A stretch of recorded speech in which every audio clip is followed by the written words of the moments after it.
wa ta'ala. Sebab tu baginda sesudah pulang dari perantauan dan kembali ke Mekah dan mencari anak dan isterinya, maka beliau ketemu di padang Arafah. Dan ketika titah perintah Allah untuk menyembelih anaknya itu, beliau digodai oleh syaitan. Bermula daripada jamrah ula, diikuti dengan jamrah wusta, dan akhirnya jamrah Aqabah. Ketiga-tiga tempat ini ada iblis yang menyerupai manusia yang hadir di hadapan Nabi Allah Ibrahim, melarang, memujuknya supaya beliau tidak meneruskan penyembelihan anaknya itu. Tetapi Nabi Allah Ibrahim seorang yang cekal dari segi mental dan fizikalnya. Beliau terus mengambil batu merejamkan manusia, iblis yang menyerupai manusia tadi sehingga mati. Ketiga-tiga tempat itu, dan itulah syariat yang kita laksanakan hingga pada hari ini. Dan tatkala beliau telah lulus kepada tiga-tiga ujian itu, maka akhirnya baginda dapat melaksanakan penyembelihan anaknya itu, tetapi dengan kebesaran Allah Subhanahu wa taala.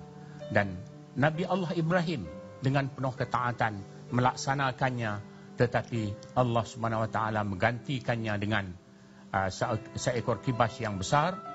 Dan ini adalah satu anugerah, menjadi contoh kepada kita bahawa janganlah kita terlalu sayang kepada apa jua titah perintah Allah untuk kita laksanakan, tetapi kita letaklah kecintaan kita mendapatkan keredaan Allah itu di atas segala-galanya.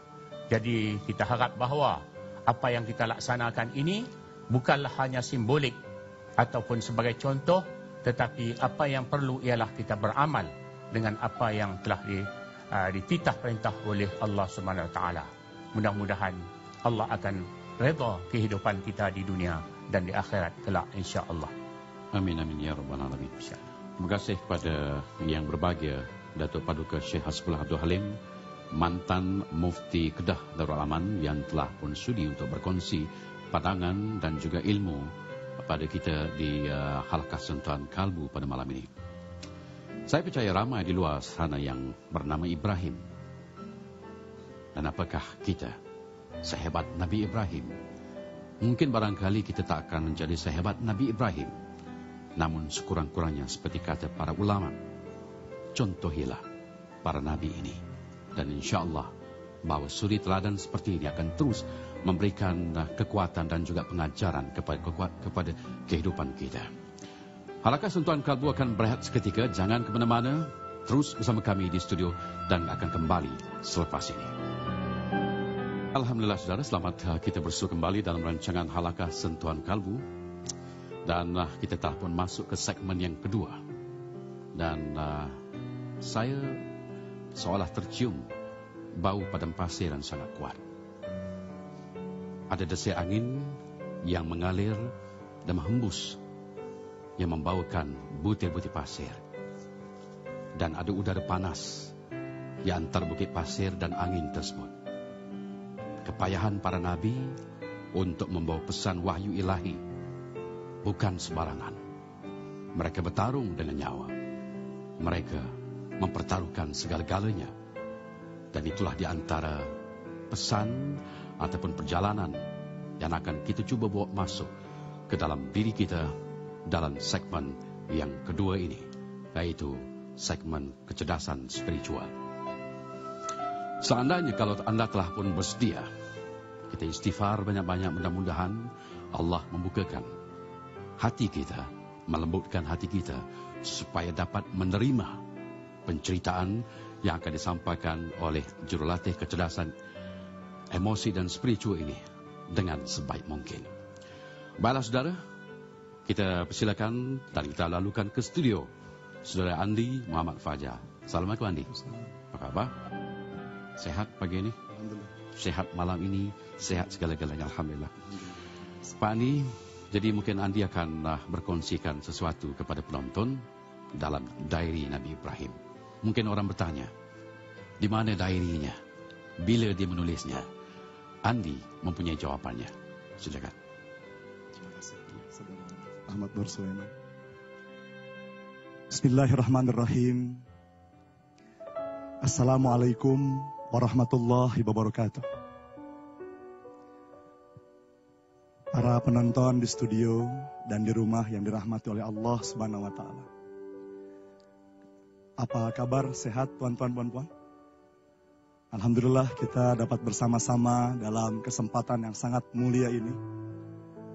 Dengan tajuk yang sangat indah. Dengan tema yang sangat bermakna. Diary Nabi Ibrahim alaihissalam. Kami yakin bahwa sebagian besar daripada kita memiliki diary. Betul ya, tuan dan puan ya? Di mana kita rakamkan, kita catatkan kenangan-kenangan indah dalam hidup kita. Kenangan-kenangan yang bermakna dalam hidup kita. Namun tuan dan puan yang dirahmati oleh Allah Subhanahu wa Ta'ala. Diary yang penuh dengan kenangan-kenangan indah dan mulia. Tapi juga diary yang lembaran-lembarannya penuh dengan hikmah. Penuh dengan makna. Penuh dengan pesan-pesan mulia.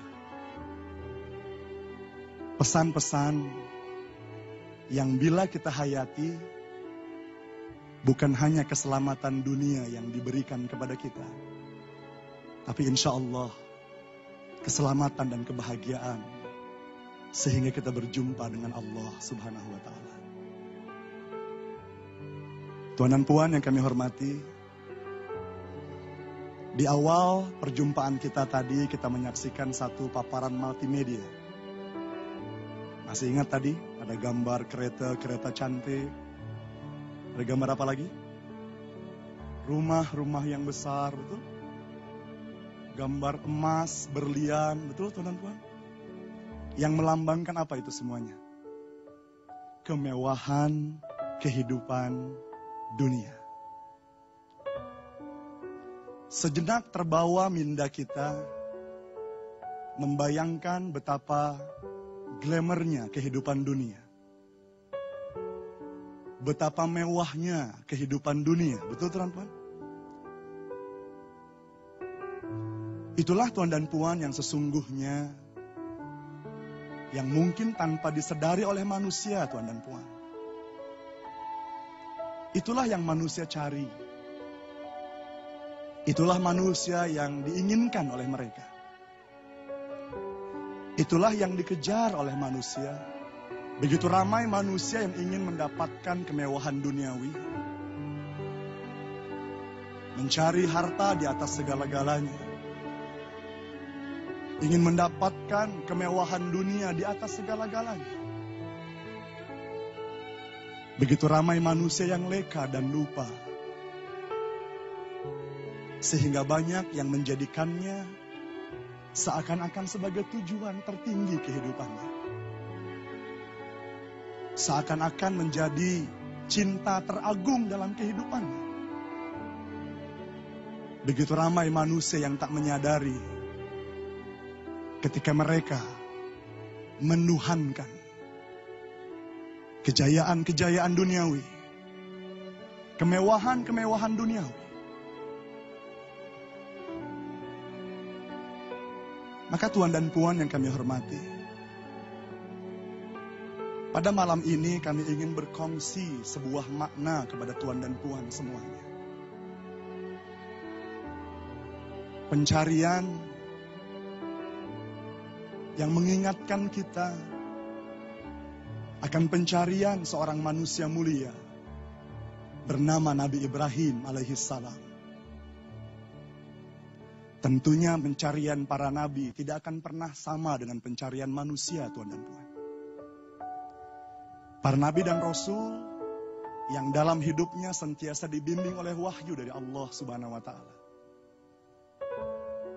Pencarian para nabi dan rasul menghasilkan wahyu yang diturunkan oleh Allah Subhanahu wa Ta'ala. Tidak sama